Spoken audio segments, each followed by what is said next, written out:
میرے جانا وطنوں قربان میرے سونے دل بر ہے جان میرے محبوب گشے سبحان پاکستان پاکستان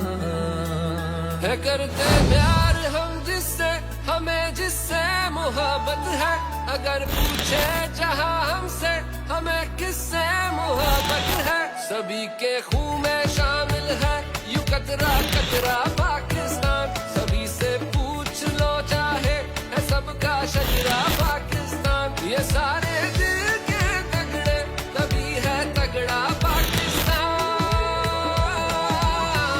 میرے محبوب میں سب کے کشے سبحان پاکستان سبھی کے لفظ ہیں اپنے ایک زبان پاکستان میرے جانان پاکستان مدنوں ہماری غیر متزلزل رشتہ جو پاکستان کے ساتھ ہے وہ رشتہ لا الہ الا اللہ محمد رسول اللہ کا ہے اور انشاءاللہ یہ تا دم مرگ انشاءاللہ تعالی یہ قائم و دائم رہے گا. آج کا یہ جو سیشن ہوا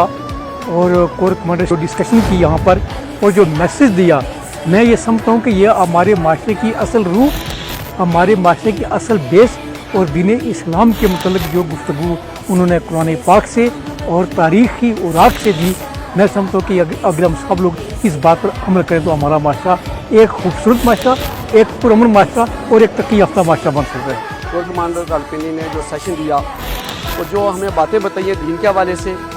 ملک کی بہتری کے حوالے سے میں ان کا خیر مقدم کرتا ہوں. اور دوسری بات جو انہوں نے سوشل میڈیا کے حوالے سے ہمارے بتایا تو یہ میں جان کر مجھے انتہائی خوشی ہوئی کہ جو انہوں نے ہمیں گائیڈ لائن دی ہمیں اسے پہ عمل کرنا چاہیے اور میں بالخصوص نوجوان طبقہ کو چاہیے کہ آپ حقیقت کی طرف جائیں اور جو غلط پروپیگنڈا دشمن کر رہا ہے اس کی طرف نہ جائیں. کور کمانڈر تشریف جو ہمارے لائے ادھر انہوں نے ہمیں بہت ہی اچھا سیشن کیا ہوا ہے. بڑی اچھی بات انہوں نے کی ہے بتایا گیا کہ سوشل میڈیا کو کیسے یوز کرنا ہے دشمن کے جو ناپاک ارادے ہیں ان کو کیسے ہم نے ختم کرنا ہے کیونکہ سوشل میڈیا پہ جو بات پھیلائی جاتی ہے اس میں ہمیں نہیں پتا ہوتا کہ اتنی صداقت ہے یا نہیں ہے لیکن انہوں نے ہمیں یہ چیزیں بتائی گئی ہے کہ آپ نے کیسے اس کو ویریفائی کر کے اس کو آگے پوسٹ کریں شیئر کریں